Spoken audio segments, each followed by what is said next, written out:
नमस्कार साथियों मैं आ गया हूँ सुबह ही सुबह अपने टेरेस गार्डन में।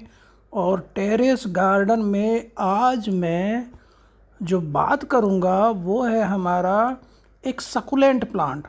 तो चलिए सीधे चलते हैं पहले अपने सकुलेंट कैक्टस के मिनी गार्डन में।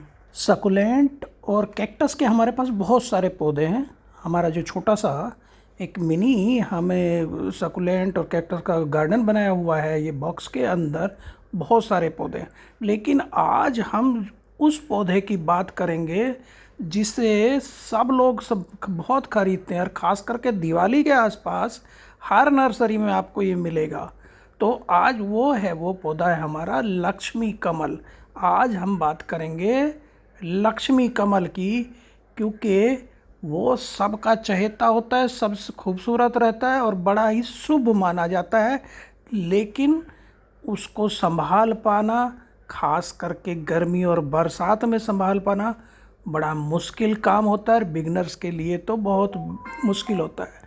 तो शुरू में जब आप लाते हैं तो अच्छा लगता है, लेकिन जिससे इतना लगाव हो जाता है और वो जब मरता है ना तो बड़ा बुरा भी लगता है।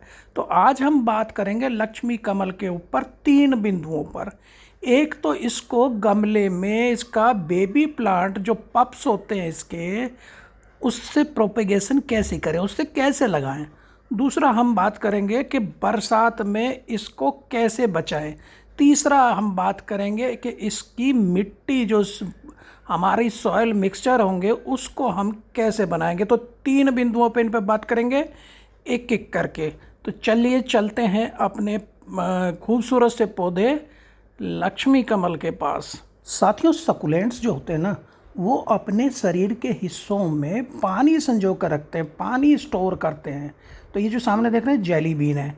एक्चुअली मैं ये दिखाना चाह रहा हूँ कि 4 पौधे ऐसे हैं जो बहुत सेंसिटिव होते हैं। एक तो क्रासुला, देखिए इस क्रासुला ने ये इस गर्मियों में और बरसात में इनको बचाना संभव नहीं होता, मुश्किल होता, मतलब बच तो जाते हैं, मुश्किल होता है। Crassula, Lakshmi Kamal, Vishnu Kamal, string of pearls, jelly bean और मकड़ी जाला, ये 4-5 पौधे जो मैंने गिनवाए, ये बरसात से, ह्यूमिड वेदर से बहुत घबराते हैं। अभी देखिए ये क्रासुला पत्तियाँ गिरा चुका है लेकिन मरा नहीं है।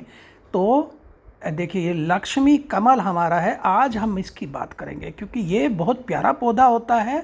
तो इसको हम कैसे प्रोपेगेट करें, कौन सी मिट्टी रखें, उसके बारे में हम चर्चा करेंगे आज। लक्ष्मी कमल एक्चुअली कमल जैसा लगता है और उसको लक्ष्मी जी से जोड़ा गया है और माता लक्ष्मी के प्रतीक के रूप में माना जाता है। और कहा जाता है कि इससे बड़ी बरकत होती है घर में अगर लगाएं। खराब ग्रह भी ठीक हो जाते हैं, वास्तु दोष ठीक हो जाता है, घर के वातावरण में बदलाव ला सकते हैं, घर में शांति आती है, आर्थिक स्थिति में सुधार होता है।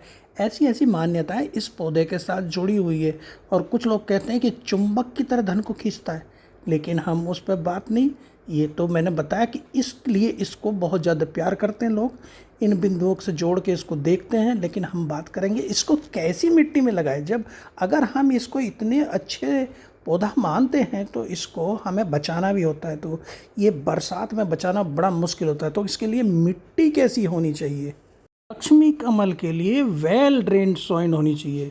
वेल ड्रेनिंग सॉइल नहीं, बल्कि मैं तो ये कहूँगा कि फास्ट ड्रेनिंग सॉइल होनी चाहिए। तो उसके लिए सबसे पहला काम आपको ये करना, खंगर या सिंडर, ये इसकी ज़रूर व्यवस्था कर लीजिए। इसको आपको रखना ही है अगर लक्ष्मी कमल को बरसात में या गर्मियों में इसको बचाना है। क्योंकि जो ये होता है खंगर या सिंडर जिसको कहते हैं, ये टेम्परेचर को कम कर देता है। सामान्य सॉइल की तुलना में 4-5 डिग्री टेम्परेचर इसमें कम हो जाता है। और टॉप सॉइल जो होती है, टॉप लेयर जो गमले की आपको बनाना, वो उसको तो ग्रिटी रखना ही रखना है। तो आपको इसके अलावा परलाइट, मोटा रिवर सैंड और ऑर्गेनिक मैटर युक्त, जो जैसे सैंड है तो उसमें ऑर्गेनिक मैटर युक्त चाहे तो कंपोस्ट मिला लीजिए या सड़ी हुई गोबर की खाद थोड़ा सा, ये न्यूट्रिशन के लिए।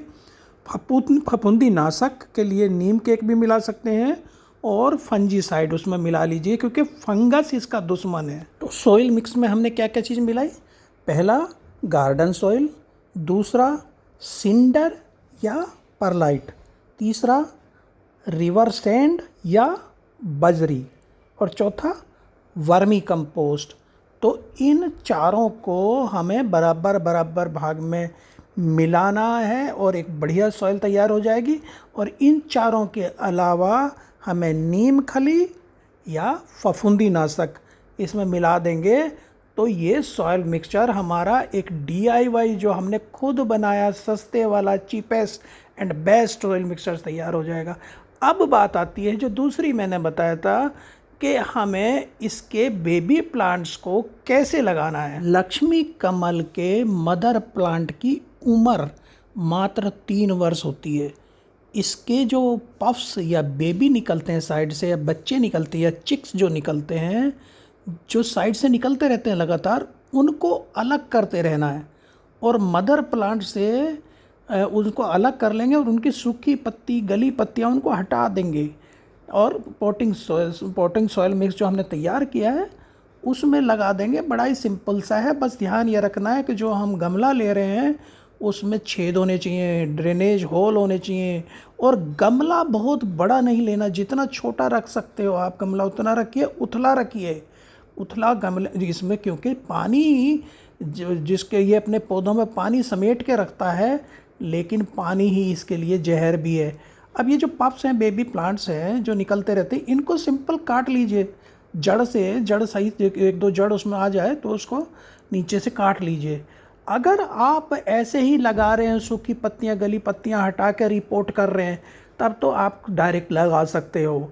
और उसमें अन्यथा उसमें कैलस बन जाए, मतलब जहाँ जब भी आप काटते हैं तो वहाँ पे 1-2 दिन कैलस बनने में लेता है। ऐसे ना जैसे कहीं हमें खरोंच लग जाती है, खून निकलने लगता है तो वहाँ खुरंद जम जाता है, तो ऐसा इसमें एक तरल निकलता है, वो जम जाए, वो कैलस बन जाए, तो फिर लगाने में कोई दिक्कत नहीं। अन्यथा फफूंदी नाशक लगाइए वहाँ पे कटे भाग पे, और अभी पानी नहीं देना, 1-2 दिन बाद उसको दीजिए पानी, क्योंकि कटा हुआ। अगर आपने लगाया तो डायरेक्ट आप नमी दे सकते हो, पानी भी दे सकते हो हल्का। तो और बरसात में तो वैसे भी ज़रूरत नहीं रहती, ह्यूमिडिटी इतनी ज़्यादा रहती है। तो आपने सिंपल काट लिया उनको और इसको लगा सकते हैं। अगर कोई भी भाग काटा है तो कैलस बनने तक 2-3 दिन ऐसे ही रखना है, और उसके बाद आपको मिट्टी में लगाना। अगर काटा नहीं है तो सड़ी गली पत्तियां हटाकर रिपोर्ट कर रहे हैं तो जैसे मैंने बताया आप सीधे लगा सकते हो, फफूंदी नाशक लगा सकते हैं। 1-2 दिन बाद के बाद पानी दीजिएगा। तो साथियों, बात हो गई कि लक्ष्मी कमल के बेबी प्लांट्स या पप्स को कैसे लगाएं। दूसरी बात हो गई इसका सॉइल मिक्सचर हम कैसा तैयार करें। अब बात आती है कि बरसात में हम अपने लक्ष्मी कमल या सकुलेंट्स को कैसे बचाएं। तो आप सीधा समझ लीजिए कि ज़्यादा पानी, ज़्यादा बरसात इनके लिए जहर है, सीधा मौत है।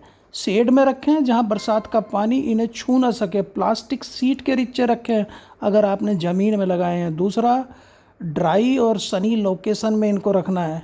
और ये समझ लीजिए कि मोर ऑर्गेनिक मैटर और मोर मतलब मोर मॉइस्चर, ज़्यादा मॉइस्चर जहर है इनके लिए। ज़्यादा खाद भी इनको नहीं चाहिए। ज़्यादा खाद मतलब ज़्यादा नाइट्रोजन, और ज़्यादा नाइट्रोजन इनके लिए जहर है। इनके ऊपर साथियों आपने देखा होगा सकुलेंट्स की एक लेयर होती है, ख़ास करके जो हमारा लक्ष्मी कमल है इसके ऊपर एक बड़ी खूबसूरत सी ग्लोसी सी फेरिना हाइड्रोफोबिक लेयर कहते हैं, उसको बचाना है। अगर पानी इस पर गिरा तो उससे वो ख़राब हो जाती है। और हम इनको बरसात में अगर 3% हाइड्रोजन पेरोक्साइड का घोल बनाकर इनका इस्तेमाल करें तो इनको हम मरने से बचा सकते हैं। और ये ध्यान रखें कि लगातार बारिश हो रही है तो पानी बिल्कुल ना दें। 10-15 दिन का अगर बारिश ना हो तभी पानी लगाने की ज़रूरत है। मिट्टी अच्छी तरह सूख जाए तभी पानी देने की ज़रूरत है। गली सड़ी पत्तियों को इनके गमले से हटा दें, नहीं तो वो एक तरह से फंगस को बुलावा है। छोटे उथले पोट में रखें। और कभी भी बेबी प्लांट को अगर आप प्रोपेगेट कर रहे हैं तो मदर प्लांट के साथ नहीं लगाना, उसको अलग पोट में लगाना है, क्योंकि मदर प्लांट को तो मरना ही है 3 साल बाद, क्योंकि उसकी उम्र ही 3 साल है। तो बेबी प्लांट को मदर प्लांट के साथ नहीं लगाना है, और इसलिए क्योंकि उससे इन्फेक्शन फैल सकता है। जैसे ही वो डैमेज होगा, वो मरने की कगार पर जाएगा मदर प्लांट, तो बच्चों में भी इन्फेक्शन हो सकता है। और आप ये समझ लीजिए कि सकुलेंट जो प्लांट्स हैं, खास करके जैसे मैंने बताया, क्रासुला, स्ट्रिंग ऑफ पाल्स, मकड़ी का जाला, और ये कुछ हमारे लक्ष्मी कमल, विष्णु कमल, ये सेंसिटिव पौधे हैं। और अगर कुछ पौधे बरसात में मर जाते हैं तो परेशान ना होकर नए पौधे लगाइए और उनको सम्मानपूर्वक विदा करिए। और साथियों, तो आज सकुलेंट के ऊपर, खास करके लक्ष्मी कमल के मिट्टी तैयार करने, बरसात में कैसे बचाएं और बच्चों से, बेबी प्लांट से इसका प्रोपेगेशन कैसे करें, इसकी जानकारी दी। तो मेरी ये जानकारी आपको कैसी लगी? अच्छी लगी तो कमेंट करिएगा और बताइएगा कि ये वीडियो कैसा लगा। फिर मिलते हैं ऐसी खूबसूरत सी वीडियो में। नमस्कार दोस्तों।